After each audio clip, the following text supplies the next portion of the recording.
Olá, queridos irmãos.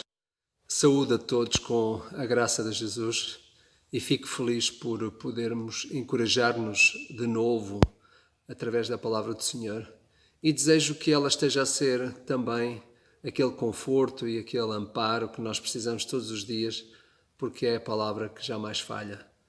Hoje quero voltar de novo a Lucas 24, verso 13 ao verso 36, nesta segunda maratona, digamos, daquilo que é o que nos oferece o próprio texto bíblico. Podíamos ficar muito tempo a meditar neste belo texto, como em muitos outros das Escrituras, e é um prazer nós podermos rever de novo este maravilhoso manuscrito que Deus nos dá e podermos assim refletir sobre a sua palavra. Nós estamos a pensar a respeito daquilo que aconteceu com estes dois discípulos que iam a caminho de Emaús e a forma como as suas vidas mudaram radicalmente pelo facto de terem contemplado a obra de Cristo.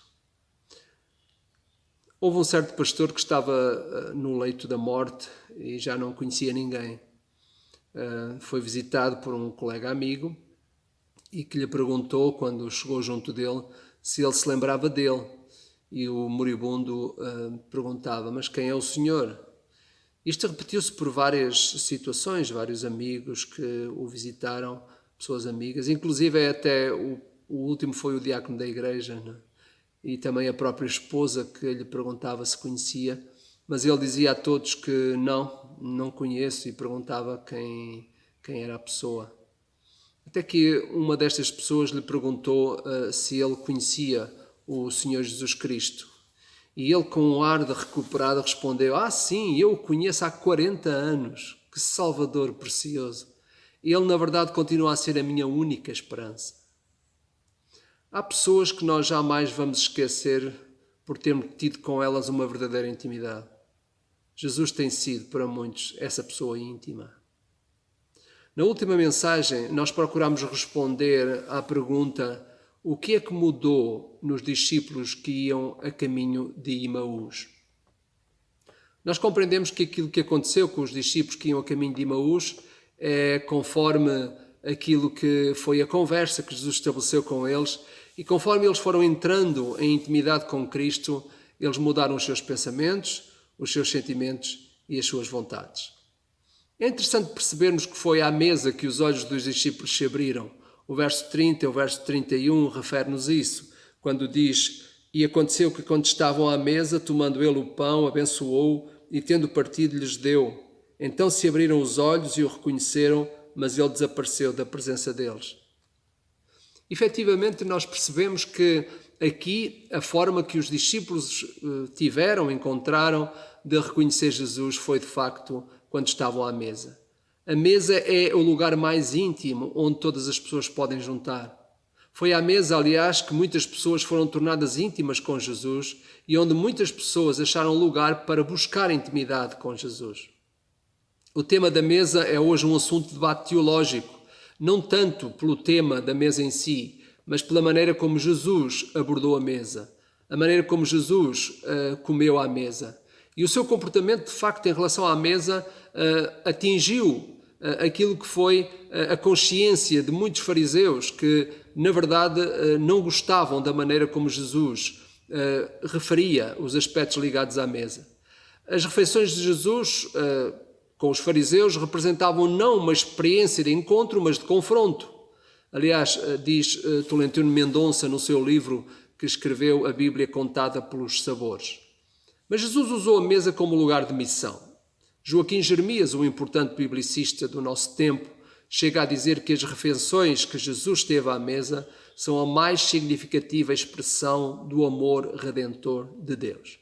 Exatamente porque, ao contrário dos costumes da época, Jesus chamava à mesa os pobres, os aleijados, os coxos, os cegos, os desprezados, os cobradores de impostos, como aconteceu com Levi e Zaqueu.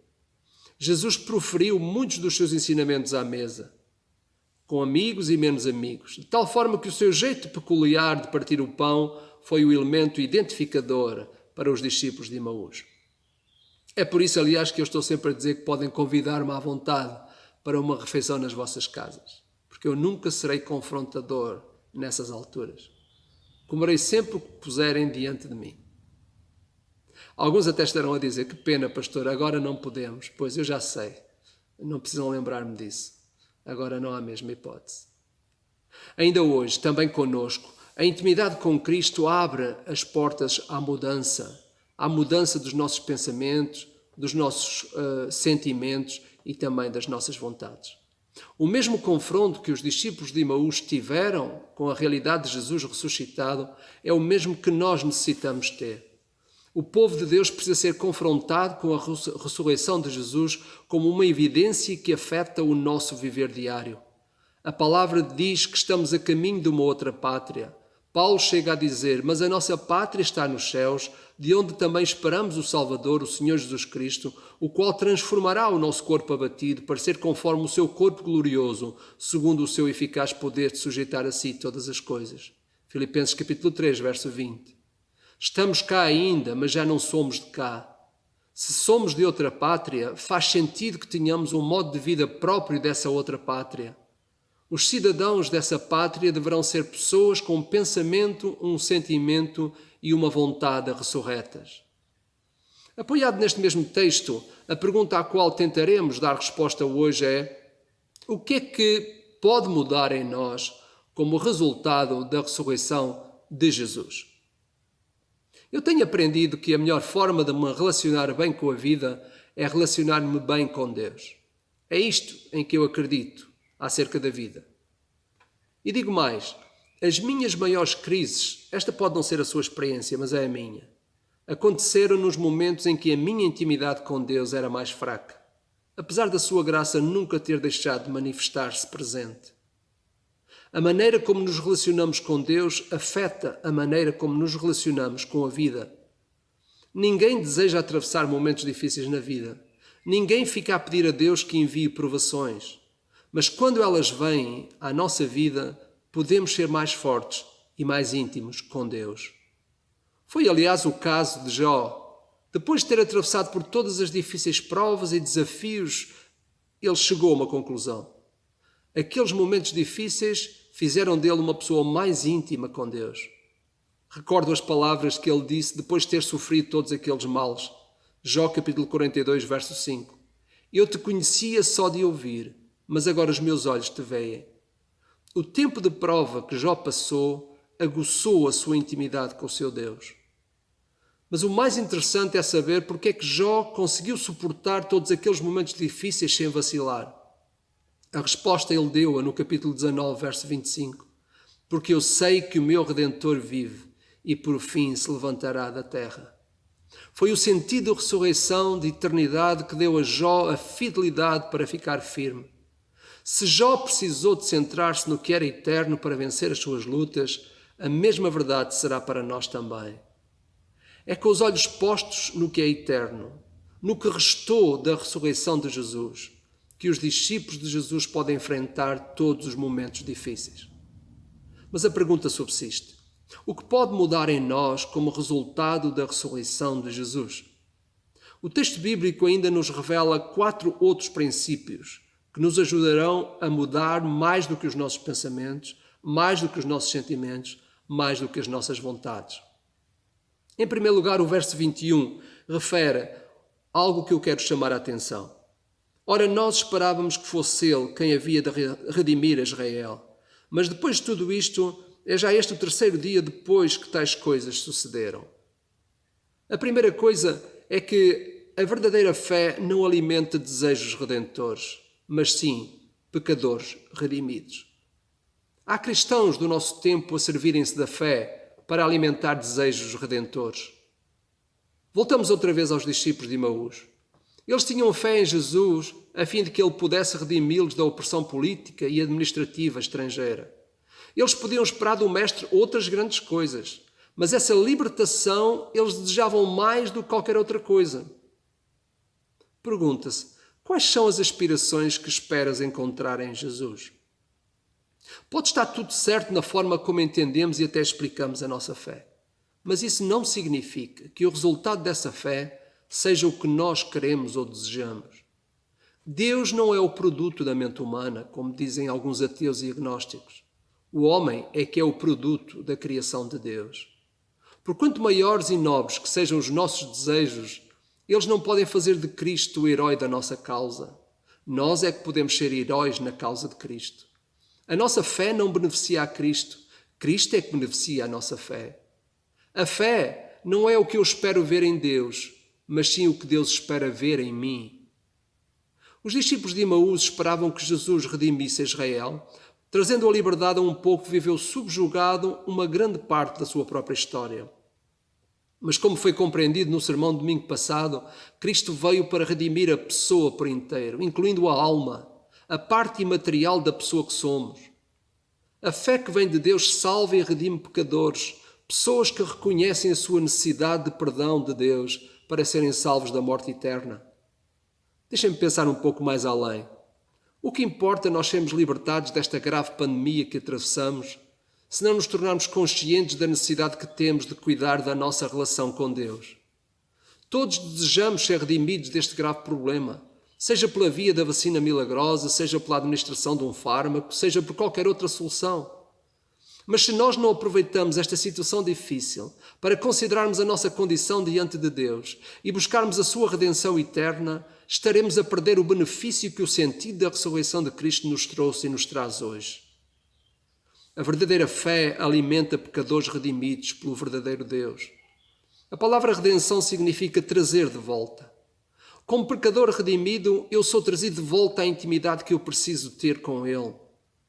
A contemplação da ressurreição de Jesus faz de nós pessoas conscientes da necessidade de sermos trazidos de volta para a comunhão com a pessoa de Jesus Cristo, que realizou a obra da salvação a nosso favor. Chama a atenção para o versículo 29. Mas eles o constrangeram dizendo: fica conosco porque é tarde, o dia já declina, e entrou para ficar com eles. O segundo aspecto é que vale a pena insistir com Cristo e não o deixar sair na próxima paragem. Quantos de nós pedimos ao Senhor: fica conosco, Senhor, porque anoitece e o dia já declina? Estaremos a precisar de que o ensino de Cristo nos arda no peito? A fé verdadeira é aquela que ouve a palavra de Deus e descansa na sua promessa, dizia Calvino quando comenta Hebreus. Quantas vezes nós fechamos a porta a Jesus no final de um dia, entregues à decepção de um dia de trabalho, seja no modelo de confinamento ou não? Muitas vezes deixamos o Mestre na paragem e nós seguimos sozinhos viagem. Ele pede para que lhe abramos as portas para ele entrar. É preciso ouvir a voz primeiro e abrir a porta depois, como diz Apocalipse 3:20. Eis que estou à porta e bato. Se alguém ouvir a minha voz e abrir a porta, eu entrarei. Algumas pessoas crentes que acompanharam a fé evangélica durante alguns anos de vida, tempos depois, afastaram-se da comunhão das igrejas onde se reuniam. Muitos desses crentes deixaram Jesus sair na próxima paragem. Outros deliberadamente colocaram Cristo fora das suas vidas. Em muitos casos, há sempre uma justificação por trás desse abandono. E as justificações são muitas, são várias. De alguém que não procedeu corretamente com eles, ou mesmo um mau exemplo de vida de outro crente, sendo muitas vezes até os próprios líderes. Admite-se que isso infelizmente acontece. Mas sejamos sinceros. Se me estás a ouvir e estás decepcionado com a fé por causa de algum mau exemplo, de alguém em quem confiaste muito e foste decepcionado, lamento que estejas a passar por essa fase de desinteresse da fé, mas deixa-me ser sincero contigo. Achas que Deus vai retirar sobre ti a responsabilidade de não o seguires, independentemente se estás escandalizado com a fé? Achas que Deus, quando te chamar à sua presença, vai atenuar a tua culpa por causa do Joaquim ou do Manel se dizerem cristãos e terem tido um mau comportamento contigo, a ponto de tu sentires vontade de abandonar a fé e a igreja que te serviu de apoio e de amparo espiritual? Tu deixaste Jesus sair na próxima paragem e a responsabilidade é só tua. Quase todas as pessoas neste mundo conhecem a tão apreciada parábola do filho pródigo ou do filho perdido, contada em Lucas capítulo 15. Aliás, uma sequência de 3 parábolas de coisas perdidas: uma ovelha, uma moeda e um filho. Jesus contou esta história a respeito do Pai. E a verdade é que nesta história nós encontramos aquilo que é a expressão excelsa do amor do Pai Celestial. Mas na história Jesus também explica que é possível haver filhos que deixam a casa do pai, assim como há filhos que, ficando em casa, permanecem perdidos também na sua boa relação com o pai. Seria melhor nós chamarmos aquela parábola a parábola dos 2 filhos perdidos.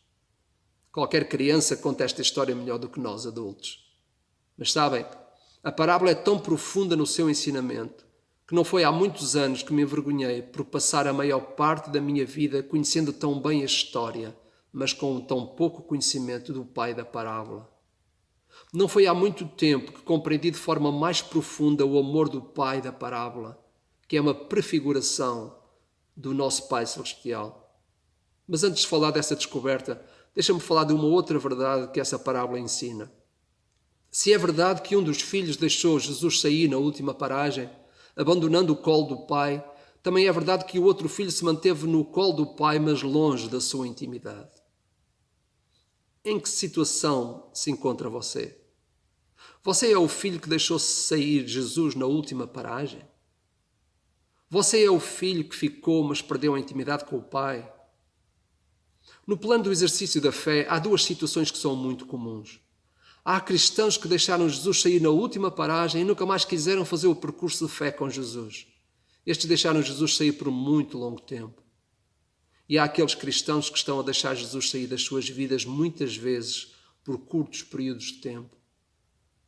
Voltando à parábola do filho pródigo, a condição triste que nós podemos constatar é que Jesus, ao revelar para nós o amor do Pai, levanta 2 terríveis possibilidades.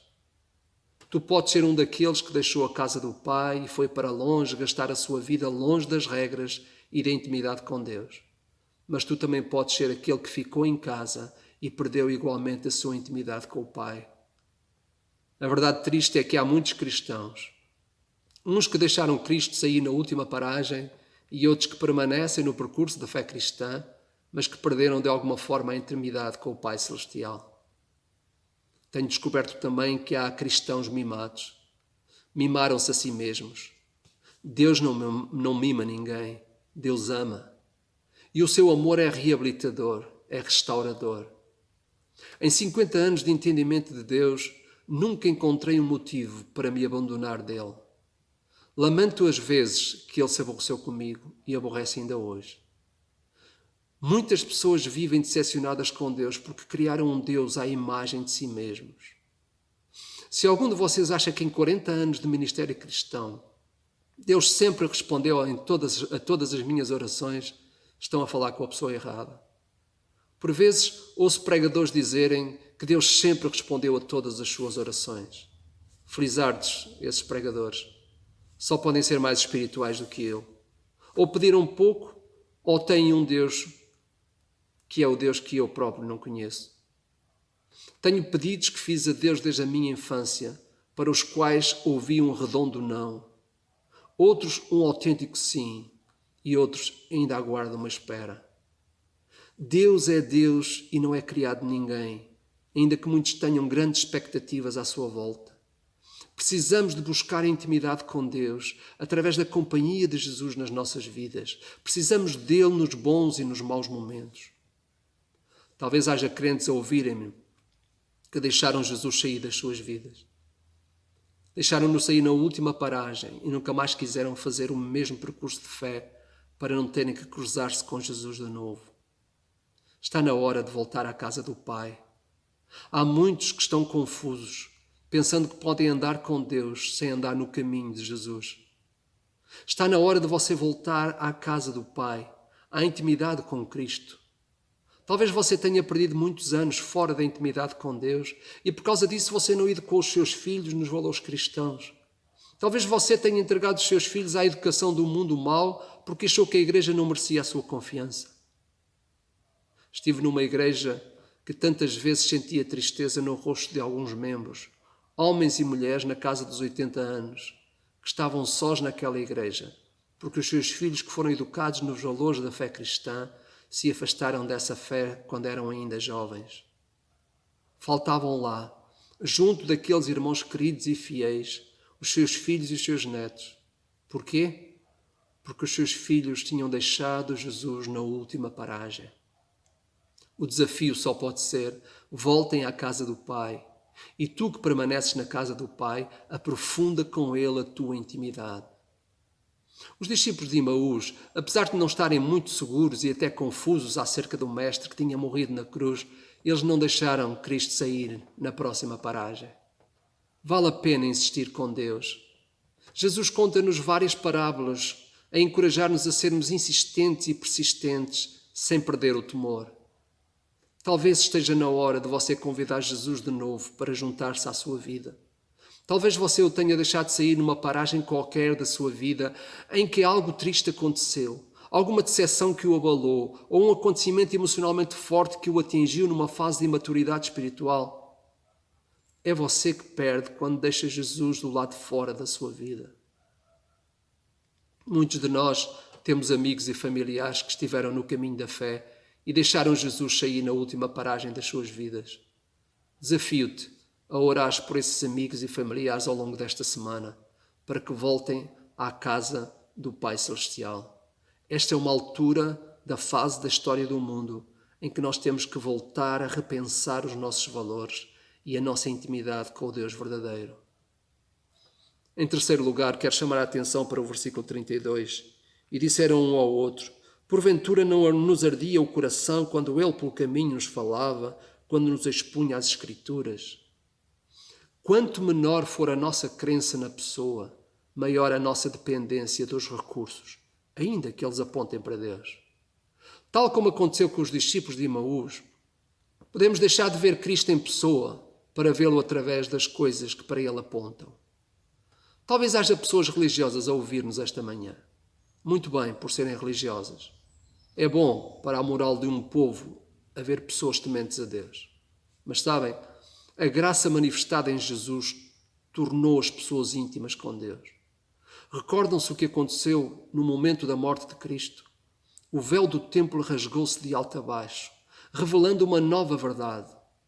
Não há mais intermediários entre Deus e os homens.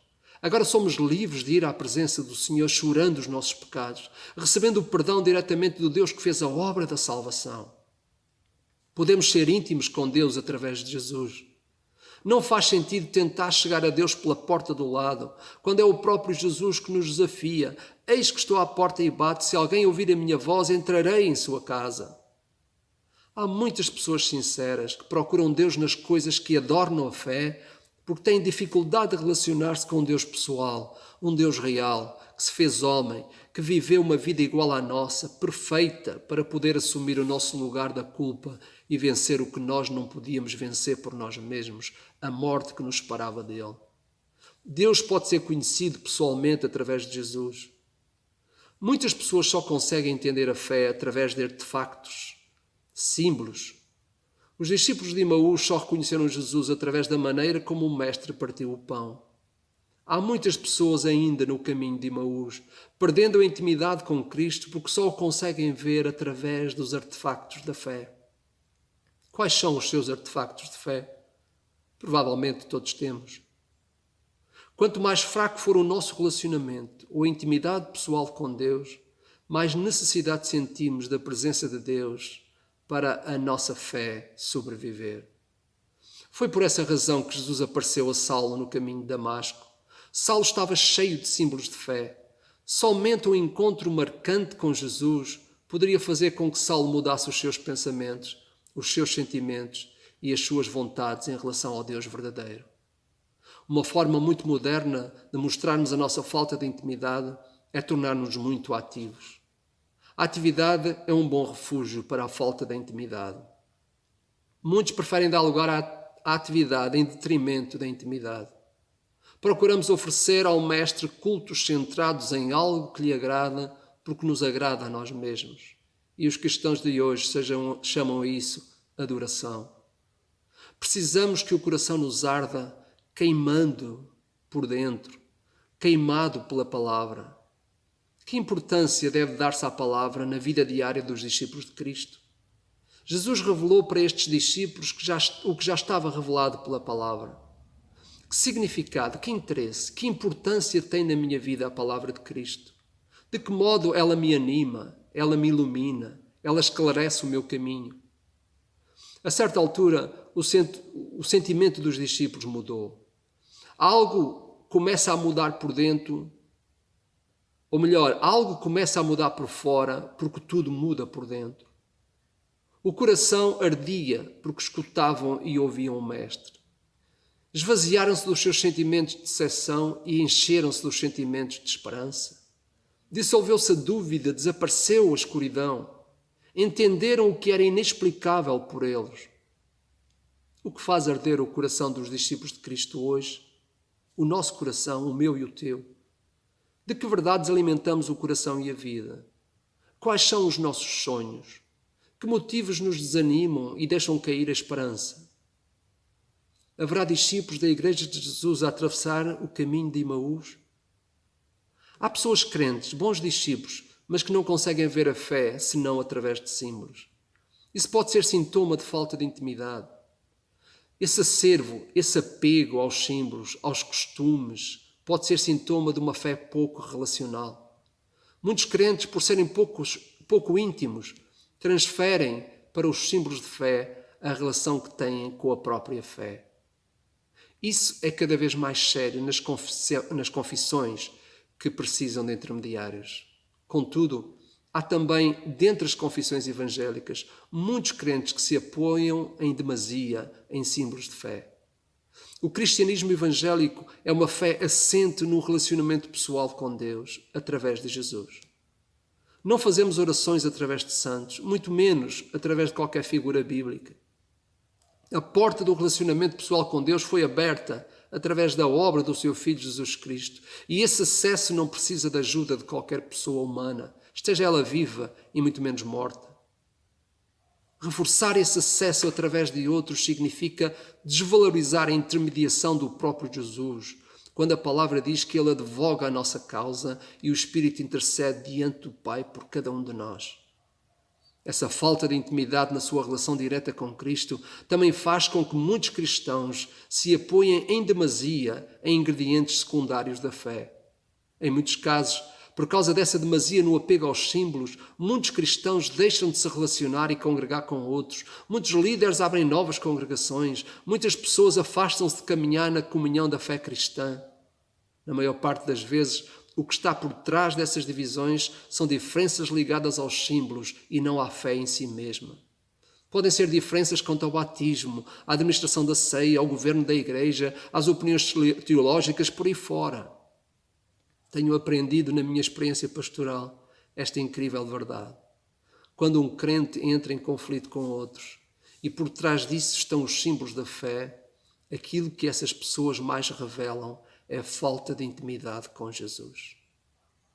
Muitas querem público que lhes alimenta a alma orgulhosa.